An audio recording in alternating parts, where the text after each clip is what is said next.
My name is Meerah, and I'm a Lorekeeper in one of Yogg-Sothoth's libraries, and today I wanted to talk about the great old one, Ghatanothoa.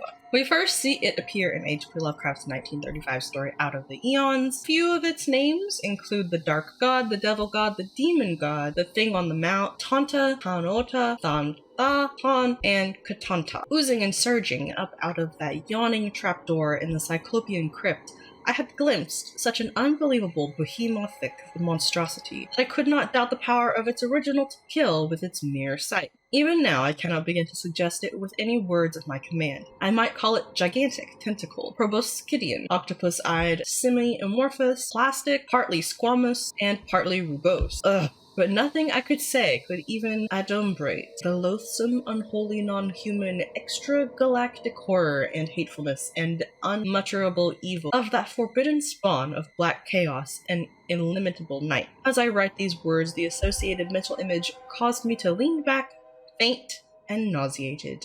Ghatanothoa is the offspring of Cthulhu and Idya, and is siblings with Ithogtha, Zothamog, and Cthulhu. Children of Cthulhu and Idya are said to have been born near the star Zoth. It is one of the Great Old Ones, and it is said to be indescribable, appearing as a combination of octopus, elephant, scaly and wrinkled and amorphous. Ghatanothoa was brought to Earth from the planet of Yuggoth. It's suspected by the Migo, who built a colossal fortress atop the mountain of Yadithgo in Gna on the lost continent of Mu, and sealed Ghatanothoa beneath the fortress on the mountain. The Migo, and later the humans of Mu, were said to worship the monster and offer sacrifices for fear of its horrible power. The sight of Ghatanothoa alone was especially feared, as it is said that anyone who looked upon it would become petrified and encased in leathery skin for all eternity. However, Mu would sink beneath the Pacific Ocean, trapping Ghatanothoa in the process. Traces of Ghatanothoa's cults could be found across the globe even after Mu's sinking. One story prior to Mu's sinking tells the story of Tiyag, the high priest of the cult of Shub, who opposed Ghatanothoa vehemently.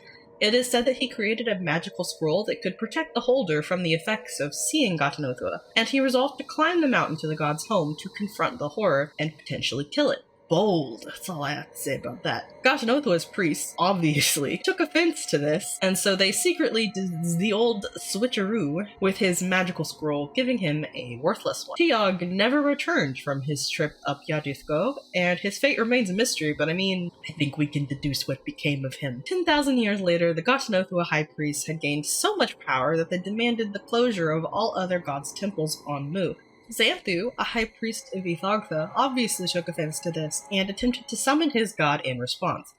By doing this, he unwittingly, or perhaps wittingly, who knows, caused the sinking of the continent of Mu, and thus the imprisonment of Ghatanothoa beneath it. And that's about it. Thank you so much for watching, and I hope to see you next time here in the library.